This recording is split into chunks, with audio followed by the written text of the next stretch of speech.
When I was little, my mom used to tell me stories about my grandpa, how he started with nothing and built a business that could have set us up for life.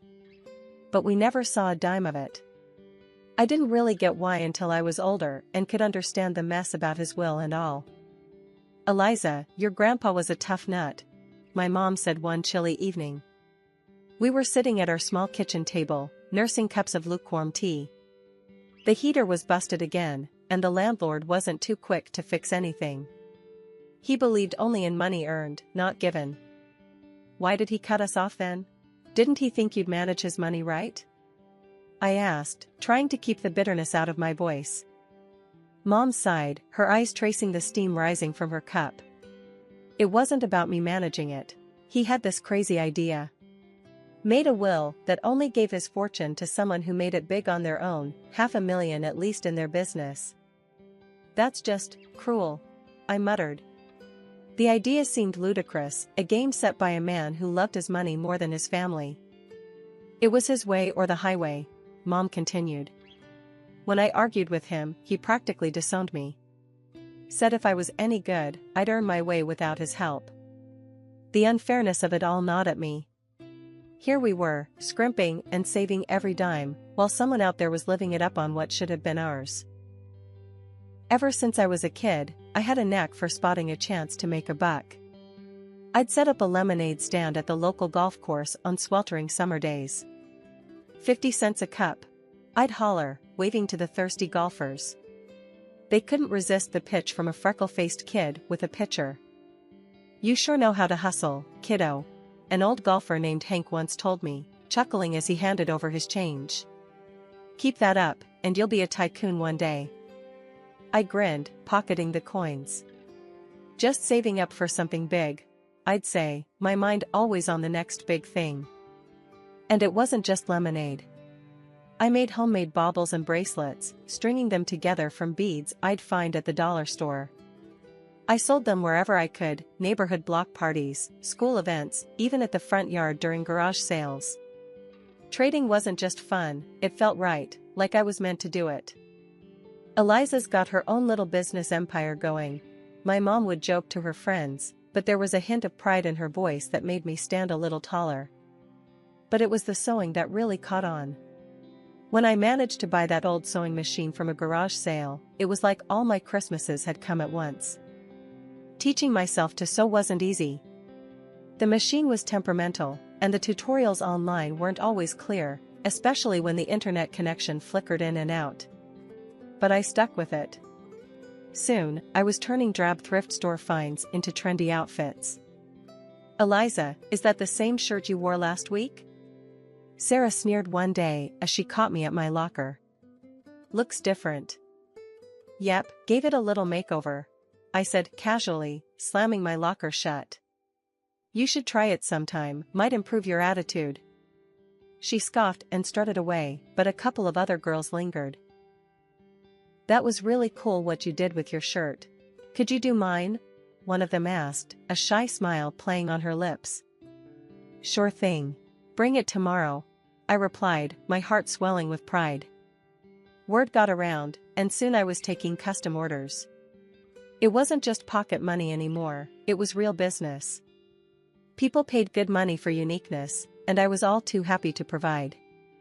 One sunny afternoon, I dragged my latest creations to the local street fair.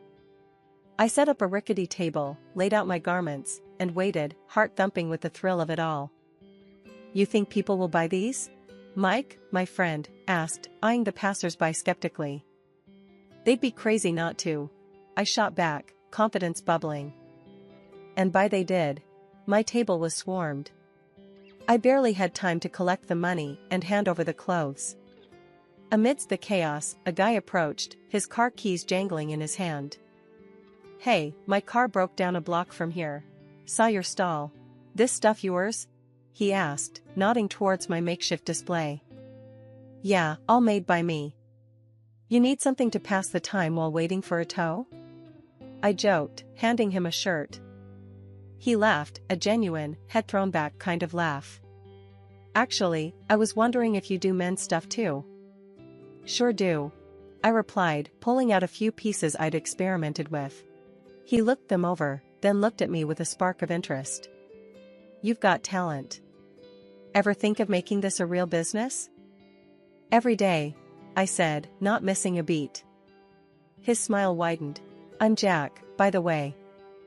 Eliza, I said, shaking his hand, feeling the weight of the moment. This wasn't just another sale. This felt like a doorway, swinging wide open.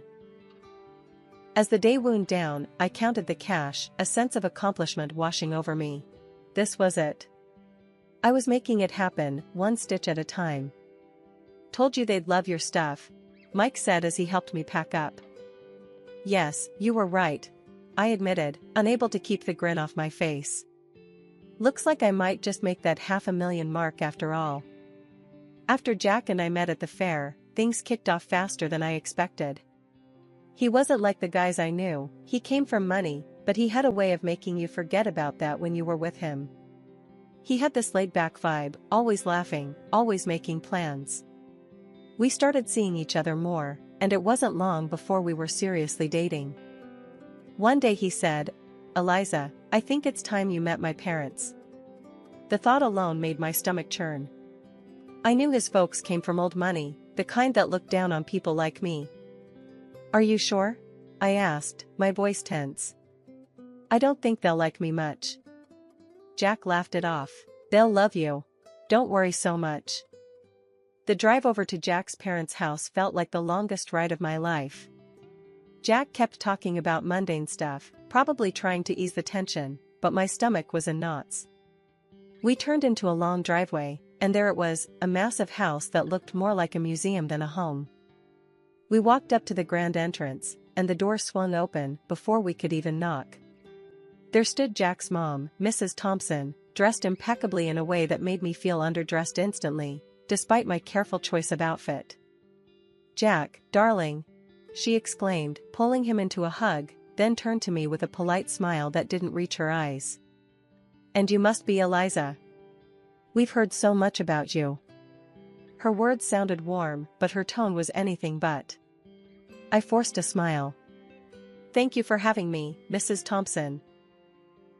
Jack led me inside, and that's when Mr. Thompson appeared.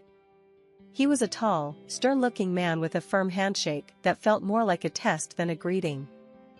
Eliza, a pleasure, he said, his voice deep and unemotional. We moved into the living room, which was as grand and cold as the rest of the house. Everything felt stiff and formal. We made small talk, or at least, they did. I mostly nodded and smiled, feeling out of my depth. Dinner was served in a dining room straight out of a magazine, with crystal and fine china that looked like it should be locked up in a display case, not used for eating. We sat down, and that's when the real interrogation began. So, Eliza, Jack tells us you're into fashion design, Mr. Thompson began, eyeing me like I was a problem he needed to figure out. Yes, I run a small business. I design and sell clothing, I responded, trying to keep my voice steady. Self-made then. How entrepreneurial, he commented dryly. His tone suggested it was less of a compliment and more a checkmark on a list of curiosities. Mrs. Thompson chimed in with a smile that felt more like a wince.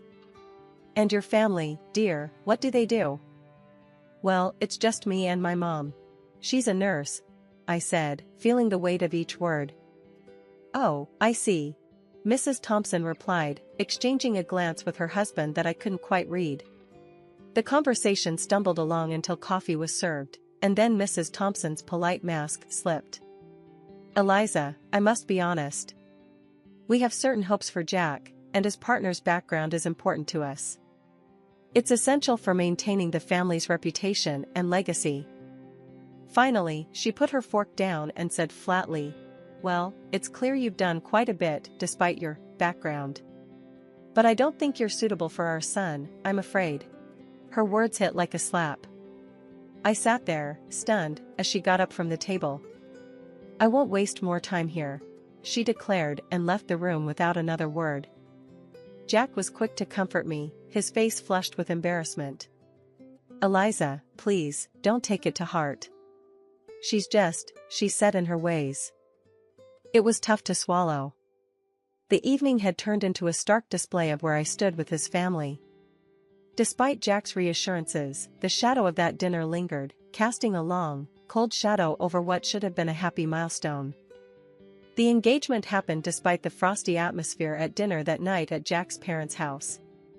His folks made it clear they weren't thrilled, but Jack went ahead with the proposal. We were officially engaged, and while I was over the moon about us, the chill from his parents was something I couldn't shake off. A few weeks after our engagement, I got a call from Mrs. Thompson, Jack's mom. Her voice was formal, icy. "Eliza, I'd like you to come over. We need to discuss something important." When I arrived, both of Jack's parents were waiting. The house felt colder than ever, like all the warmth had been sucked out of it. Mrs. Thompson didn't waste any time. "Eliza, we've looked into your background thoroughly," she began, her tone sharp and unwelcoming.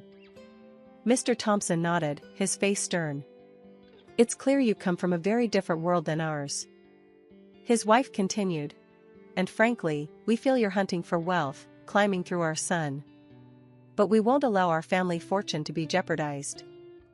The words stung, but before I could react, Mrs. Thompson slid a stack of papers across the table towards me. "Since I can't convince Jack to rethink this marriage, you'll need to sign these," she said flatly. I picked up the papers. They were a prenuptial agreement. As I read through, it was clear, I wouldn't lay claim to any of Jack's wealth, and neither would any children we might have. Without hesitating, I signed them. "I'm not marrying Jack for his money," I said, handing the signed papers back to her. Mrs. Thompson looked taken aback, her eyes wide. Even Mr. Thompson raised an eyebrow, surprised by my quick compliance. I left their house feeling a mix of relief and resentment. At home, I told Jack everything. He laughed it off. "Wow, you really showed them. Good for you." But his laughter didn't sit right with me. "Aren't you bothered that your mom thinks so lowly of me? She humiliated me, Jack." He shrugged, still smiling. "I get why you're upset, but you know how Mom is. She has her reasons, and well, she's not completely wrong to worry, right?" His words felt like a slap. Not only had his mother insulted me, but now Jack was subtly defending her. It hurt, realizing that maybe he wasn't entirely in my corner.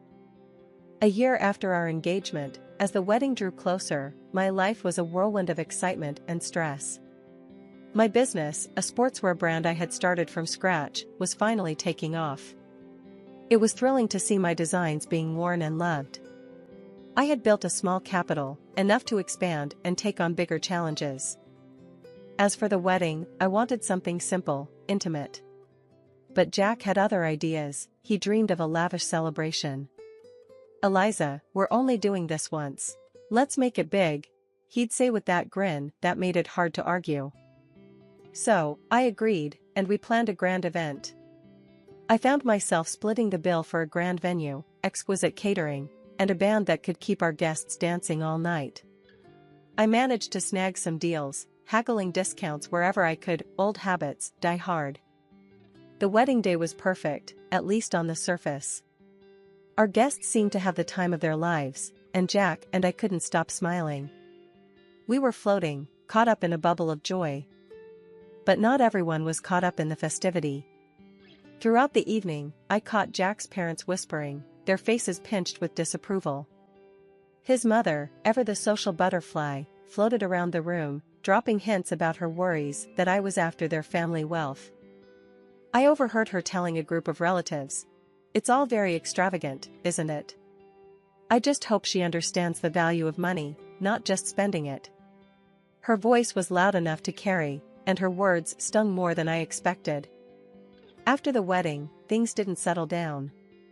Jack's mom posted on social media, lamenting that Jack had married someone like me.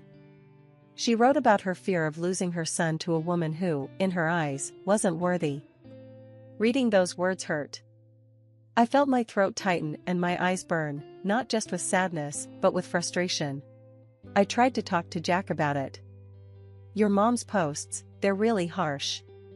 Can you talk to them? They don't even know about the business, how well it's doing."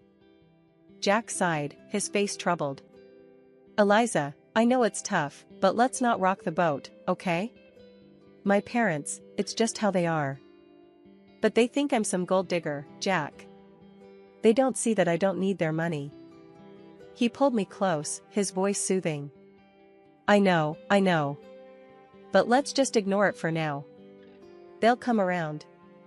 They just need time to see what I see. I nodded, not convinced, but exhausted from the argument.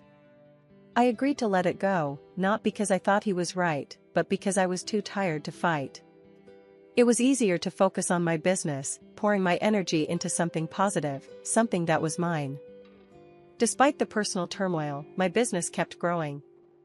Orders poured in, and my brand gained a following. I was doing interviews, photo shoots, and even talking about partnerships.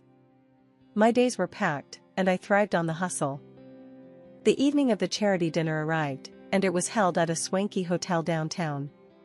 The event was all about supporting sports programs for kids and teenagers. As the main costume designer, I had decided on a blue and white theme that matched not just the decor, but some of the latest pieces from my sportswear line. Jack and I walked into the grand hall, a room buzzing with well-dressed guests and shimmering lights. I was nervous, but excited to see my designs showcased in such a grand setting. That excitement quickly soured when we spotted his parents across the room. Their cold stares cut right through the warmth of the bustling crowd. Jack noticed but said nothing, and their blatant disregard stung me deeply, but I bit my lip and kept walking. As guests began to arrive, I circulated the room, chatting and networking. Jack was by my side, his usual charming self, but I could tell he was a bit overwhelmed by the scale of the event. You're really pulling out all the stops, huh? Jack commented as we watched the crowd from a distance. Go big or go home, right? I replied with a wink. Eliza, you've outdone yourself, a familiar voice said from behind me. Turning around, I saw a local sports celebrity who'd worn my designs before. These uniforms are fantastic. Thanks so much. Enjoy the evening, I smiled, handing them a business card.